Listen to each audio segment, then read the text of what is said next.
All right, guys. How's it going, guys? And like one or two girls. This is I'm doing this video because this is gonna be probably one of my last videos. I'm gonna end this channel. I deleted all my videos with my face on it because you know what we've been talking about. We've been talking about the new financial system. And there's a lot of scams. There's a lot of bad people out there. There's, all the Coinbase scams on all the fake Coinbase emails and stuff like that. I'm getting texts and stuff with these Asian chicks sending me pictures, trying to get information, text to my phone. So, eventually we're gonna have to change your phone number. Never give your phone number to a drawing or something, or a casino. We got to start being smart about this stuff. So this video is a lot for content creators. If there's any other content creators out there that have done a bunch of videos and put their face out there and stuff like that, we're talking about digital assets before the mainstream has got into them. So the risk, the risk is not as high yet, but after the mainstream is using all these things and wanting all these things more, it's going to become even more of a danger. The guy that got his buddy, a guy had a buddy that turned on him, business partner that started torturing him to try to get his private keys to his Bitcoin and stuff like that. So that's Bitcoin, because everybody knows about that. But what happens after XRP gets big, and you're on YouTube and you're at a bar and some bad motherfucker that wasn't raised right by his mom, he wasn't spanked by his mom, he recognizes you from your video in a bar, and you're a little tipsy, and the next thing you wake up tied up. So we're trying to avoid these types of things. We're trying to eliminate attack vectors or weak points in our life where we can be financially exploited or emotionally, sexually, any kind of exploitation. We're trying to prevent that, and we're trying to protect not only ourselves but our families too, because these demons, essentially, they're humanoid demons. You guys know, the bad people, they don't play by any kind of rules. They do whatever they want. They're free in that way. They'll leverage anything. They'll leverage your family to try to get your money, because they didn't know how to make their own money legitimately. So we're just gonna, I got a baby daughter, and that girl can't even take a little scrape. She can't even handle a little scrape on her knee. So, shut up. Jeez. What I was saying, yeah, my baby can't handle pain too well. So we're going to make sure that we don't do stupid stuff, because my ego's overinflated and I need to get validation from random people that I don't know on the internet, how cool and smart I am and how I got in first. I don't need that validation, and then ultimately put my family at risk, because I need to be out there on the internet getting validation from people I don't know. I don't need to do that. So there's a couple cool kids I did meet on here, and you're gonna know what I look like and stuff. If I see you later on in life, that'd be cool. I have a little trouble emotionally connecting with people that on the internet that I haven't met. So that's why if I'm a little cold and not totally excited to converse and stuff, it's just because I have a hard time connecting to people on the internet, and I'm coming out of some substance abuse and stuff like that, trying to get healthy and stuff. That's a whole nother conversation. That I've learned a lot about health. I could discuss that if anybody's interested in that, but we could make this last video a little bit about crypto.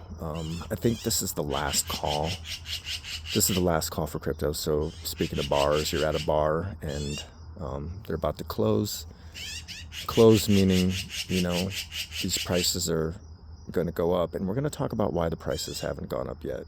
I have some theories, and there's a lot of info on the internet. But yeah, so I just want to get my face off the internet before, man, these birds, man, I'm gonna have to go somewhere else maybe. Get your face off the internet. People might have to eventually change their phone number. Like, you're gonna have to lock up security, man. You're gonna have to get all your private keys password protected on a thumb drive, not connected to the internet. You don't want that shit on the internet. You don't want an email. You don't want it in your email. Air gapped. I mean, I have some hot wallets so I can move crypto, back and forth to exchanges. If I'm on vacation on the beach with my cell phone, I don't have to, plug a ledger in the computer. I do like having a couple hot wallets, like Decent Wallet and stuff like that. They haven't burned me yet. But like probably a large portion of your crypto you want on a ledger, air gapped. It's not connected to the internet. But yeah, so last call, back to the last call. Like, I think this is like a last call. We have last chances to get XRP. Is probably my number one, my favorite. And then my second close favorite actually is SHX. SHX is all people that, help, work with Stellar and work with Ripple. Like, it's all the same people that were tasked to solve the problems. They're in the private sector. They came from really good colleges and stuff, and they're the people that were tasked to solve these problems. And the SHX company, they're in San Francisco. They're right down the road from one of the main Ripple offices. Like, they could just walk during lunch. Like, the SHX people could walk over to probably the Ripple office. They might have to drive, I don't know, but it looked pretty close. It's in California, San Francisco. So SHX is XRP before it got on exchanges and became available for people to purchase. Like, SHX is still low in price. They're going to do what Ripple does. They've held on to a large portion of the coins, and that's what spooks people. And because they're not on exchanges, that spooks people out too. They've done it perfectly to stay hidden, but they're going to do what Ripple does. They're going to put a large portion of the SHX in escrow, in a time-locked escrow, which is genius because that protects the token from like people trying to buy it out, overtake it. It slows it down where it's harder to like buy it all and dump it because it's locked up and distributed in small amounts every month. So it protects price volatility. Here's another thing. Okay, why hasn't XRP gone up in price? Okay, that's a really good question. Well, traditionally in the stock market, we know about the market manipulation. We know about there's a lot of companies that aren't playing by the rules, that want to make money, that get the information before everybody else. And so the people that are privileged to all that have something called dark pools. Okay, this is all over the internet. Look it up. Dark pools is a over-the-counter way to buy an asset without directly affecting the price. Okay, it sounds like it's cheating, and it's like, so what the fuck is the point of the price going up and down when you buy it normally? Well, so the dark pool, that allows them. I already explained that. So okay, the people that want to get in and buy large amounts, but they don't want to move the price. They want the price to stay low so they can keep on buying large amounts. So that's what they use the dark pools for. Okay, so that's another way. Like, it's like cheating. It's just an extra advantage. They have all the advantages, all the information, all the bigger guns, because and who's they? we could get into who they are, but that's not even relevant to what I'm trying to explain here. But the people with the money want to keep and protect their money, and they want to make more money, and they want to cheat at the game. Like it's all just a rigged game that allows them to cheat. We all know that. If you're watching this, you probably understand that very deeply. So yeah, that's a theory on the internet why the price is not exploding, because dark pools, like I said, they allow the institutions to have the advantage. And so the escrow, Ripple has the escrow. So what's to prevent Ripple from making deals and contracts, because they can't legally sell XRP yet, because there's no regulations, there's no law, so institutions can't legally buy it. That's what the lawsuit was. The lawsuit was created to slow that process down, and it was designed to also create the regulation, case law, because they use cases and court cases to create laws, because it just brings up all the information and makes people study it, and it gets resolved, and people figure out how to regulate stuff from court cases and stuff. So where was I going? I got to stay on the right track here. So like institutions. So we're pre-regulation right now. This is July. We're in July right now of 2025. And so laws and regulations haven't been created. Okay. Institutions. So the OCT, over-the-counter dark pools. So the escrow, think about it. If Ripple already has partnerships with like 300 banks that they can say, like the number, they have non-disclosure agreements, so they can't say which banks exactly they're partnered with. We heard Bank of America was partnered with Ripple, and we kind of went back and forth on that information. But what's to keep Ripple from making all these contracts with their banks that they're already partnered with, saying that a portion of the escrow will be allocated to them? Okay, so if Ripple's still holding on to the XRP because they can't legally like sell it yet, and then they have all these contracts saying that they're going to later give the XRP or sell the XRP to all these institutions. So what that means is that's not your normal price action. That's not like the institutions are able to buy it and then move up the price. That's not happening. But then what happens when we get the laws and regulations, and all of a sudden all the institutions receive their XRP, and then guys, this is digital. Like, I bet you they can push a button. You have the fake XRP price, and I bet you they can just push a button and switch it over to the actual real price after the banks and the institutions have their allocated XRP, after the dark pools, after they're done using the dark pools. I bet you they can just type in a price, and they can set it at, I think, whatever price they want. They just type in $1,000, I bet you, and they push the button, because this is digital. Like, this was originally, they had to do it like as a retail experiment. They had to start it off that way, because this is it's just an experiment in decentralization. So all these cryptos, they've had to start off like growing it like a plant, like in chaos, in a decentralized manner. They couldn't start it off like controlled. They have to create something that is kind of free-flowing and decentralized.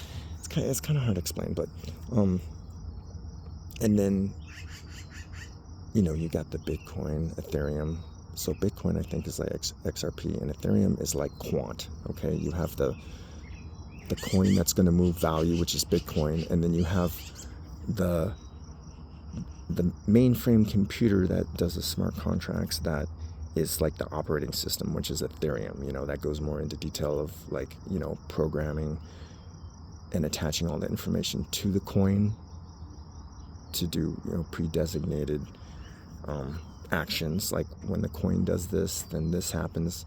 When the coin, when this happens, then the coin can be transferred and stuff. It can be clawed back and whatever. So I'm comparing Bitcoin and Ethereum to that was the BTC beta test coin. That was the test ecosystem, right?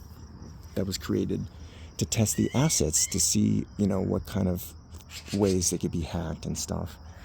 And so they've been able to test Bitcoin in this test ecosystem for, 10 years while they're building the real financial system right alongside it, right next to it, okay? With XRP, XCC, XLM, Quant. And so they're able to see all the mistakes, all the ways that, all the weak points of the testnet ecosystem, and they're able to apply that to the actual, ecosystem, which is the new financial system, XRP and all that. Because when dealing with money, they use canary networks. Flare has a canary network. There's another one. Polkadot had a canary network. And that is a little test, a micro test ecosystem for just the one digital asset. So Flare has its Songbird canary network so it can test, moving finances around, stuff like that. They can test everything on that and then find all the problems. Okay, so that's a micro version of the macro thing I was talking about. So I was talking about my favorites: XRP, SHX, okay, Flare. I love Flare, and I feel like I'm diversified in different types of projects that are solving different types of problems, because XRP is big bank, cross-border payments, and they're going to tokenize. All these things are going to tokenize as well. That's a big thing that you want. Tokenize, real estate and all these different things. So SHX they're solving the ACH, automated clearinghouse problem, okay? It's like that is the new ACH network, and I think they've been tasked to do that. So they're already a big business. Like Ripple, Stronghold is like a big thriving business. Like Ripple is a big business that created a product. They created their coin or token or whatever the fuck. So that's really important, instead of just someone sitting at a computer that created a token, where I'm investing in a token that was created by a big thriving business that can, pay, billions of dollars to acquire things, the companies, or they can beat the government in court. You know what I'm saying? Like that. Those are the types of things I'm invested in. You know what I'm saying? Invested in the new financial system. So SHX, okay, Quant. That's the Ethereum, guys. That's the freaking mainframe computer that's gonna connect all the legacy systems to the new financial system. Like Quant is really important. Quant's one of the most scarce as well. It's kind of like Bitcoin. It's like really like low supply of it. And that's one that I've been kind of sleeping on, but this is the last call, so I'm trying to pick up. I had 10 Quant. I'm trying to pick up some Quant again, just to have a couple, just because I collect Magic cards and I like to have all the good cards, So, and then Flare, they're big on data. They're big on financial products like lending and borrowing products. Data is the new oil. It's really important. And a lot of these projects, like I'm not trying to find a project that says, hey, we're AI. I'm investing in products that are, and tokens and coins that are not saying they're AI. Instead, they are already implementing AI and a whole bunch of other things into their products. And they're not announcing to the public. They're not trying to use the hype and the fad to have people invest in them. They're not saying, you know, they're AI just because they, you know, use ChatGPT at home. And then they're claiming that their coin is AI. So, you know, Flare is looking at AI. Like all these good projects are, SHX is talking about AI. They're all like looking at AI. They're all like going to be implementing AI somehow in their technologies. So, you know, don't chase the AI fad. Don't chase whatever fad they're pushing. You know, we went through a meme coin fad to try to get retail to move money into certain things so they can take profit or whatever, so they can get a little bit of a blow off top. Like this, don't let them manipulate you guys. Like, just buy the good projects, hold long term. They did a study and they tried to evaluate and analyze which investors like would make the most money, and they found in a sample in their experiments or whatever the research they did, they found that some of the investors that made the most money were the ones that were dead. So this means these were investors that invested in a good project early and then they died. So that means they didn't like get emotional, they didn't sell, they died. And so their you know, the value of their assets just grew over time. So keep that in mind. That's called going long, where you just buy a good asset and you don't try to trade in and out.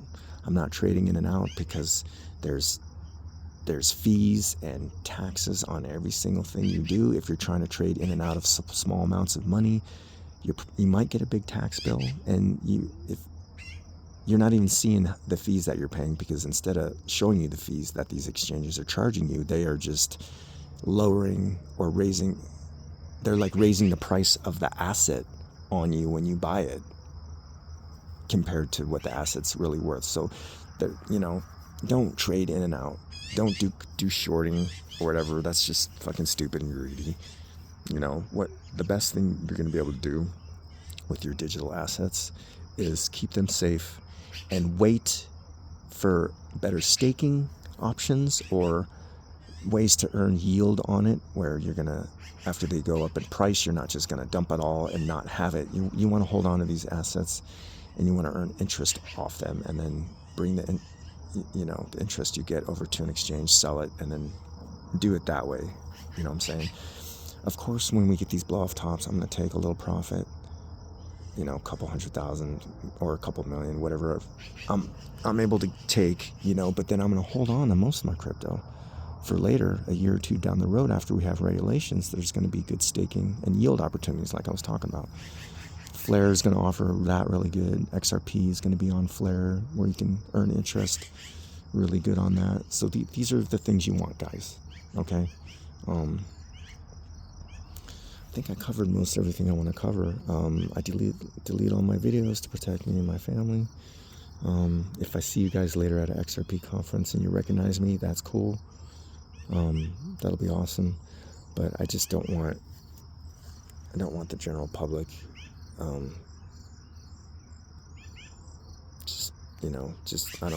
don't need to be a celebrity and I don't want people to know that I'm wealthy, because wealth to me doesn't like automatically establish your value or determine your value, you know. I think it's in your heart, how good of a heart you have. I mean, the money is like a weapon. It could be used for good, it could be used for evil, or it could just sit in your drawer and collect dust. I don't know, I think I covered everything I want to cover. Just watch out for the scams.